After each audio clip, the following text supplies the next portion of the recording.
দেশের প্রত্যেকটা নাগরিক, প্রতি মানুষ প্রতীক্ষার প্রহর গুনেছিলেন। 22 এপ্রিলের হামলার পাল্টা প্রত্যাঘাত অপারেশন সিঁদুর ভারত যোগ্য জবাব দিয়েছে। কিন্তু যারা রক্ত ঝরালো তাদের সঙ্গে, যারা রক্তের হোলি খেললো তাদের সঙ্গে কিভাবে ক্রিকেট খেলা সম্ভব? ভারতীয় ক্রিকেটের প্রাক্তন অধিনায়ক সৌরভ গঙ্গোপাধ্যায় তিনি নিন্দা করেছেন পেহেলগাম হামলার, কিন্তু বলছেন ক্রিকেটের মতো চলুক। কিন্তু যে পাকিস্তান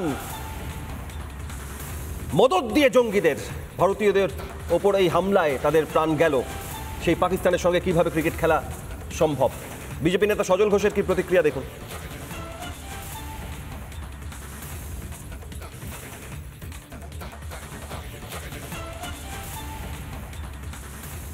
একজন ক্রিকেট প্রেমী মানুষ, তিনি শুধু খেলা বোঝেন।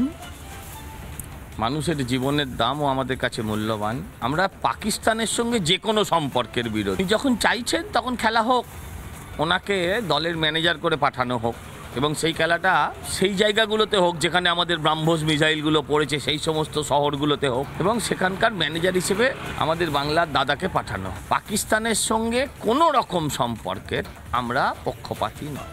আমি ব্যক্তিগতভাবে পক্ষপাতী। পাকিস্তানের সঙ্গে কোনো রকম সম্পর্ক, তার পক্ষপাতী নন সজল ঘোষ। সাধারণ মানুষ অনেকেই যারা ভারত পাক ম্যাচ হলে, ক্রিকেট ম্যাচ হলে তার জন্য চূড়ান্ত এক উন্মাদনা, এক অপেক্ষা থাকতো পাকিস্তানকে দুর্মুষ করার, পাক বধ করার। কিন্তু সেই পাক মদতপুষ্ট সন্ত্রাসবাদীরা যখন নিরীহ ভারতীয় পর্যটকদের ওপর হামলা করলেন, পরিবার পরিজন গোটা দেশ শোকস্তব্ধ। সেই শোক সংকল্পে পরিণত হয়েছিল, তাই 22 এপ্রিলের হামলার পাল্টা প্রত্যাঘাত হয়েছে 15 দিনের মাথায় 6ই মে।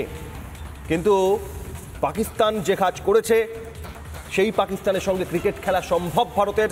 বিজেপি নেতা দিলীপ ঘোষ, রাজ্যের বিরোধী দলনেতা শুভেন্দু অধিকারী, তারা কি বলছেন দেখুন। না, খেলা সত্তা বা খেলা নিয়ে সৌরভ গাঙ্গুলির কোনো কথা আমি টিপ্পণী করবো। সৌরভ গাঙ্গুলি আমার থেকেও বেশি মাঠটা ভালো বুঝেন, খেলা পারদর্শী, আর এই ক্রীড়া সত্তাকে আমি প্রচণ্ড রেসপেক্ট করি।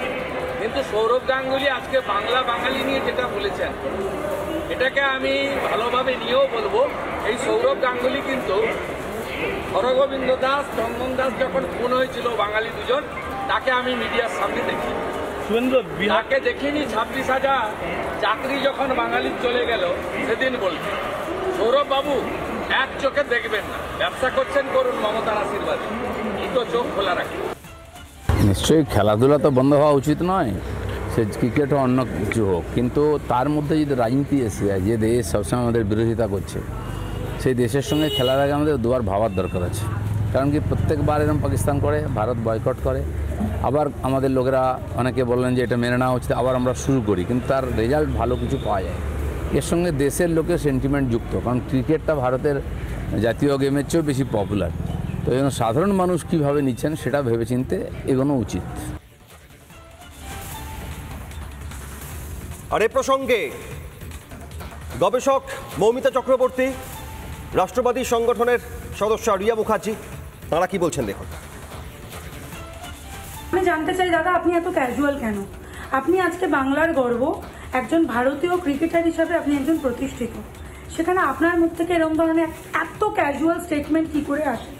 আপনাদের ভেতরে সেন্সিটিভিটিটা কোথায় দাদা? যে আপনারা পেহেলগামে অ্যাটাক করেছে পাকিস্তান জেনেও আপনি বলবেন পাকিস্তানের সাথে আমাদের ম্যাচ করা উচিত, গেম শুড গো অন। আপনি এই ধরনের স্টেটমেন্ট আমি কন্ডেম করি এবং আমি চাই আমিও আপনার ফ্যান এবং আপনি আমার মতো অনেক মানুষকে দুঃখ দিয়েছেন। সেন্সিটিভ হন, এইসব জায়গায় নিজের জাতীয়তাবোধ যদি জায়গাতে না পারেন এইসব ইস্যুতে, তাহলে হ্যাপি ইন্ডিপেন্ডেন্স ডে ফ্যামিলির সাথে নিয়ে ফেসবুকে পোস্ট করবেন না। কলমা পড়তে না পারার অপরাধে নির্মমভাবে 26টা তরতাজা প্রাণকে যেভাবে হত্যা করা হলো, সেই জায়গায় দাঁড়িয়ে আমরা কি 4-6 আনন্দে ডুবে যেতে পারি? বুলেটের রক্ত এখনো শুকোয়নি, আমরা ব্যাট হাতে নেমে পড়তে পারি? প্রাক্তন অধিনায়ক, ইন্ডিয়া ক্রিকেট টিমের প্রাক্তন অধিনায়ক, একজন ম্যাচিওর মানুষ বলেই আমাদের মনে হয় ওনাকে। সেই জায়গায় দাঁড়িয়ে উনি যেই বক্তব্যটি করেছেন সেটা অত্যন্ত হাস্যকর লাগলো আমার, কারণ মানবিকতার অভাব। ইন্ডিয়া পাকিস্তান ম্যাচ মানেই তুমুল হাড্ডাহাড্ডি লড়াই এবং প্রচণ্ড এক্সাইটমেন্ট, প্রচণ্ড উত্তেজনা সবার মধ্যে। তো আজকে যে স্টেডিয়ামে খেলা হবে, কে বলতে পারে যে সেখানে কোনো অঘটন ঘটবে না? হঠাৎ করে যদি কোনো অঘটন ঘটে যায় তখন কি হবে? এবং দেশের এত বড় ক্ষতি যারা করলো, যে দেশের জঙ্গিরা করলো, সেই দেশের সাথে এক্ষুনি এতটা বন্ধুত্বপূর্ণ সম্পর্কে যাওয়াটা সুবিধাজনক নয় বলে। নানা ধরনের কন্টেন্ট দেখার জন্য লাইক করুন, শেয়ার করুন আমাদের ফেসবুক পেজ, সাবস্ক্রাইব করুন আমাদের ইউটিউব চ্যানেল। পাশাপাশি অন্যান্য ব্রেকিং নিউজের জন্য অবশ্যই চোখ রাখুন রিপাবলিক বাংলায়।